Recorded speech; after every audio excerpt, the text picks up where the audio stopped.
नमस्कार दोस्तों, मैं हूं आपका दोस्त एसकेआर और आपका हमारे अपने YouTube channel house tech the construction work में फिर से एक बार स्वागत है। तो दोस्तों आशा करता हूं कि आप सब लोग ठीक होंगे, स्वस्थ होंगे, ईश्वर की कृपा से अपने कारोबार में व्यस्त होंगे। दोस्तों आज का जो हमारा टॉपिक है तो आप पहले ही हमारे वीडियो के थंबनेल पर देख लिया होगा। जी हाँ दोस्तों, तो आज हम इसी टॉपिक पर बात करेंगे और इसी टॉपिक के बारे में जानेंगे इस चीज़ को कि आखिरकार क्यों हमारे सेफ्टी टैंक या लैट्रिन टैंक बारिश में ही ओवरफ्लो होते हैं। दोस्तों बिना देर करते हुए शुरू करते हैं आज का वीडियो और जानते हैं आज के वीडियो के बारे में।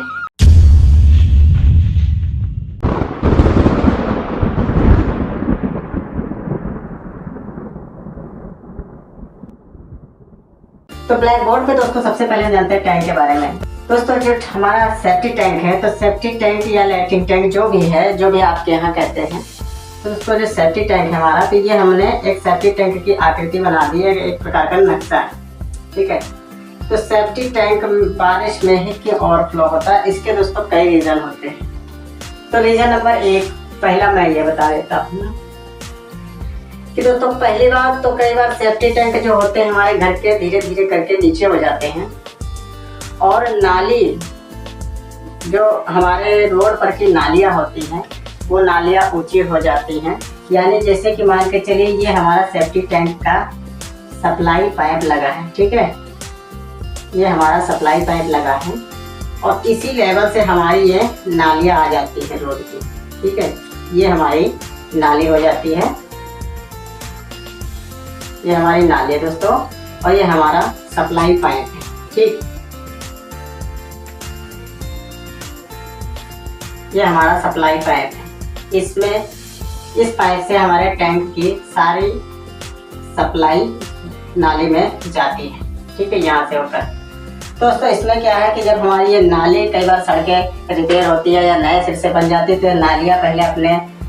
घर से नीचे होती हैं, फिर धीरे धीरे करके ऊंची आ जाती हैं। ऊंची होने के बाद जब इस नाली का लेवल आपके सेफ्टी पाइप के लेवल के सेम बराबर आ जाता है तो क्या होता है कि टैंक से जब नाली खाली रहती है तो टैंक से पूरी सप्लाई बराबर जाया करती है। लेकिन जब वही नाली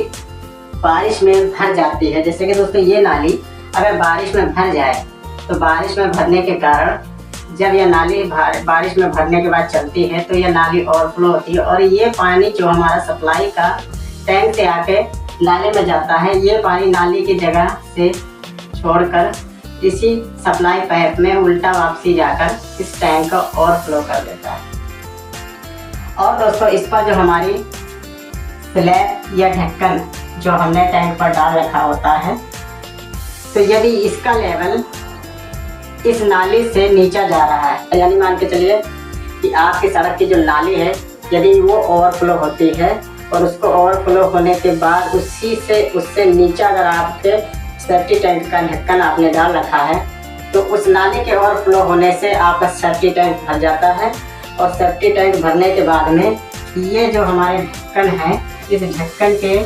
ज्वाइंट पर से, मतलब दीवार और ढक्कन का ये जो मेन ज्वाइंट है, इस ज्वाइंट से पानी निकलने लगता है। और यह पानी दोस्तों आपको नहीं पता चलेगा क्योंकि यह पानी आपके फर्श के नीचे ही निकलता है और फर्श के नीचे निकल के धीरे धीरे आपके कमरे में या पोर्च में जहाँ भी आपने टैंक बना रखा है उस पूरी एरिया को कवर करना शुरू कर देता है। और यह पानी जब पूरी एरिया को कवर करता है, वह पानी जब आपके फर्श के नीचे फैलता है तो आपको संकेत देता है। तो संकेत दोस्तों क्या देता है, आपकी फर्श बिल्कुल सूखी में सफ़ेद रहती है और यह हल्की फुल्की भूरे कलर में रहती है, ठीक है। तो वह आपकी फर्श जो है काले या नमीदार फर्श लगने लगेगी बारिश में आकर। जब आपकी फर्श सफ़ेद से काली पड़ जाए या भूरी से काली दिखने लगे या उस फर्श आपकी ठंडी ज़्यादा लगे और उसमें ओस जैसा पानी महसूस हो आपको, तो ये मान के चलिए कि आपका सेफ्टी टैंक ऊपर से ओवरफ्लो कर रहा है। तो उसको दोस्तों आप एक बार किसी कारीगर को बुलाकर सेफ्टी टैंक के बगल में यानी ढक्कन के साइड कोने में खुदाई कराकर देख लें। चारों कोने पर खुदाई करें,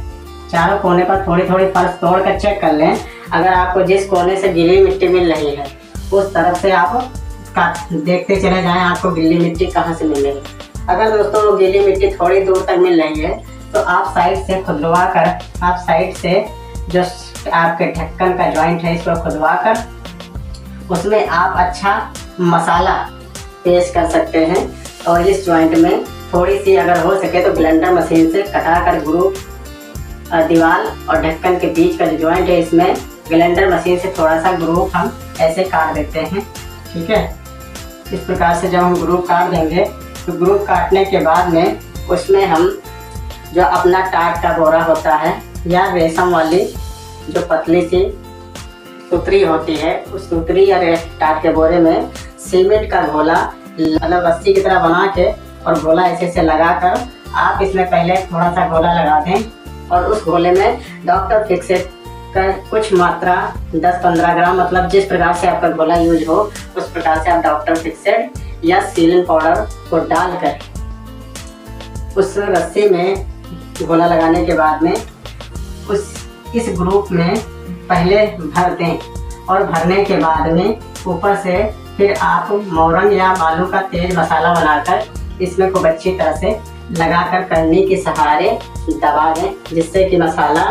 अच्छी तरह से अंदर दबे और जो हमने सूतरी का रेशा डाला है उस रेशे में और मसाले में दोनों में पकड़ आ जाए। इससे दोस्तों फ़ायदा क्या है कि डॉक्टर फिक्सेड डालने से आपका मसाले में सिलन नहीं जल्दी आएगी और जो सूतरी डाल देते हैं यानी सूतरी का जो रेशा डालते हैं तो सूतरी का रेशा आपके मसाले को फटने नहीं देता है और आपके मसाले को स्थायी रोके रहता है, जिस कारण से आपका मसाला उसी जगह पर टिका रहेगा और दोबारा लीक नहीं होगा।